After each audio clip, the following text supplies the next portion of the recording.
كانوا قليلا من الليل ما يهجعون وبالأسحار هم يستغفرون. Bagaimana membasmi golongan anti hadis? Mereka tak percaya tahlil, membaca Yasin tiap malam Jumat. Orang yang tidak percaya ini, melawannya kita terus amalkan. Tidak ada tuh baca Yasin malam Jumat. Kita terus sampai dia letih, lelah, mati. Man qara'a Yasin fi lailatin. Sesiapa yang membaca Yasin pada suatu malam, asbaha maghfuran lah. Waktu subuhnya dosanya sudah diampunkan Allah. Buka tafsir Ibnu Katsir, namanya tafsir Al-Qur'anil Azim, yang ditulis Imam Abul Fida Ismail Ibnu Katsir dalam muqaddimah surah Yasin. Di situ dia tuliskan, man qara'a Yasin fi lailatin, sesiapa yang membaca Yasin pada suatu malam, asbaha maghfuran lah, pada waktu subuh dia sudah diampunkan Allah. Kami ikut majlis Sayyid Usamah Mansi Al-Hasani Al-Maliki, murid langsung dari Habib Sayyid Muhammad bin Alawi bin Abbas Al-Hasani Al-Maliki di Makkah Al-Mukarramah.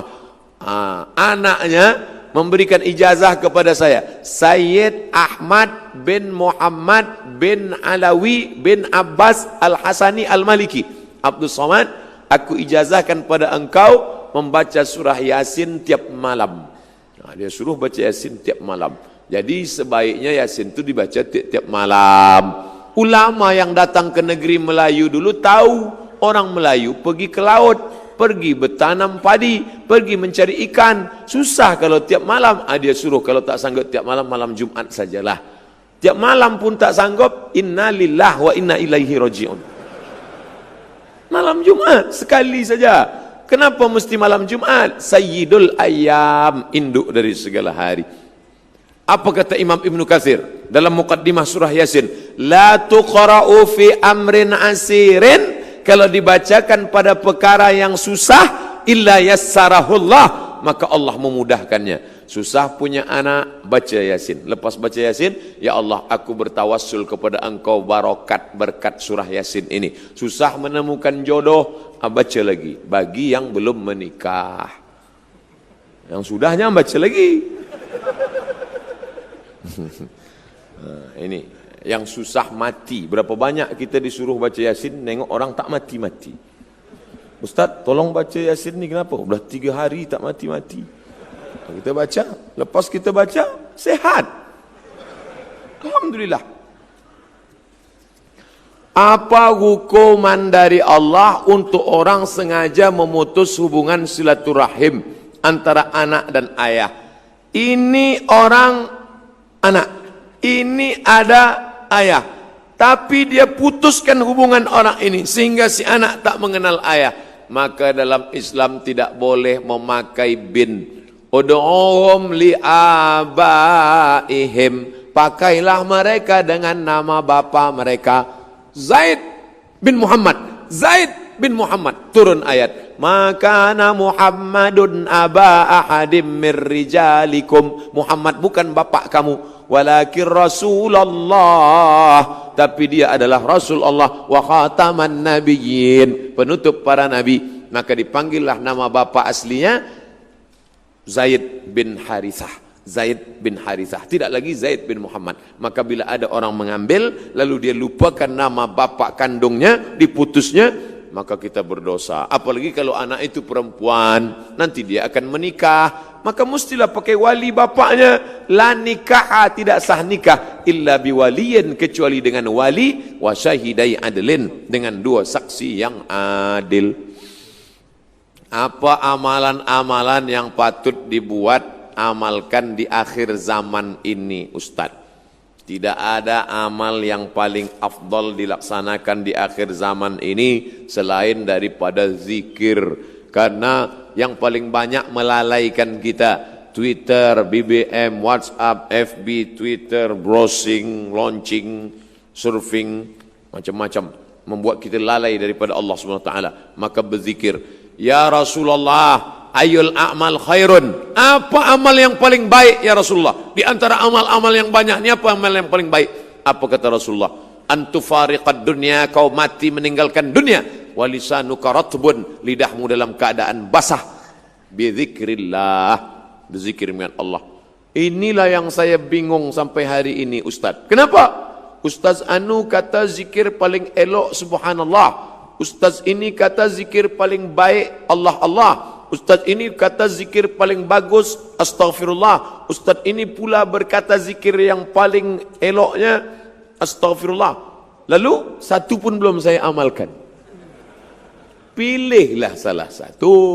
Kalau kau nak amalkan astaghfirullah, baik. Man lazimal istighfar, sesiapa yang memperbanyak istighfar, ja'alallahu lahu min kulli dhiqin makhraja, setiap kesempitannya dibagi kelapangan, wa min kulli hammin faraja, kesusahan hatinya diberikan Allah jalan keluar, wa razaqahu min haitsu la yahtasib, diberikan jalan dari yang tidak disangka-sangka. Saya istighfar saja, baik. Saya solawat saja, Allahumma salli ala sayyidina Muhammad. Baik. Man shalla alayya salatan, siapa yang berselawat satu kali, sallallahu alaihi biha asyara, Allah balas 10 kebaikan. Wa hutat anhu asyara sayyiat, ditutupi 10 dosa kesalahan. Wa rufi'at lahu asyara darajat, dinaikkan 10 darajah tingkatan. Kalau banyak berselawat, dinaikkan 10 darajah tingkatan. Banyak-banyak berselawat. Guru saya mengasihi saya, subhanallah bihamdihi subhanallahil azim subhanallah. Baik, tak salah. Banyak-banyak zikir. Jangan sampai putus zikir. Zikir ni hisnul hasin, menjadi benteng tembok kita. Masuk ke hutan, pergi ke tempat macam-macam, datang hantu setan, jin mengganggu, maka tak ada tempat lain daripada zikir. Puncak daripada zikir, zikir itulah yang akan menolong kita nanti saat malaikat maut mencabut nyawa. Datang zikir yang selalu kita sebut itu, membuat kita menyebut akhir kalam la ilaha illallah. Apa hukum jadi tukang make up kawin, juru solek? La tabarrujna tabarrujal jahiliyatil ula, janganlah bersolek-solek jahiliyah. Ada yang boleh sebab dia lepas sakit, dia habis sakit, jadi muka dia, wajah dia ni pucat. Kalau nampak kita dalam gelap, kita pun lari membaca ayat kursi 2-3 kali. Susah nak bezakan mana dia, mana hantu. Ini orang macam ini boleh dia pakai bedak untuk membalikkan warna kulit dia saja. Tapi yang sudah elok macam ini, inilah susahnya. Kita ini kan orang Malaysia, Indonesia, Filipina, Brunei Darussalam, Singapura, itu kan Melayu, mirip-mirip semua. Tapi yang ditonton Korea. Maka kita nak putih macam Korea. Akhirnya dipakailah bedak putih, tangan hitam. Jadi terlampau memaksakan diri. Tak usahlah. Kecantikan itu bukan kerana cantik kerana bekas, cantik kerana habis berwudu, cantik kerana membaca Al-Quran. Itu yang mesti dijaga. Jadi sebaiknya perbuatan-perbuatan yang macam ini, andai pun dapat duit, tak ada barokah. Padahal yang kita minta ni barokah. Kalau minta akidah, salamatan fid din. Kalau badan, wa'afiatan fil jasad. Kalau ilmu, waziyadatan fil ilmi. Tapi kalau rezeki, wabarakatan fil rezeki. Kita minta barokah. Tak ada barokahnya. Duit itu tak ada barokahnya. Duit apa? Duit hantu dimakan setan. Ustaz Somad, semoga Allah merahmati Ustaz Syahlu Arfian. Amin. Macam mana kita mengenal Allah 100% ibarat tidak kurang tak lebih, boleh menjurus atau khusyuk mengerjakan solat. Bagaimana kita mengenal Allah?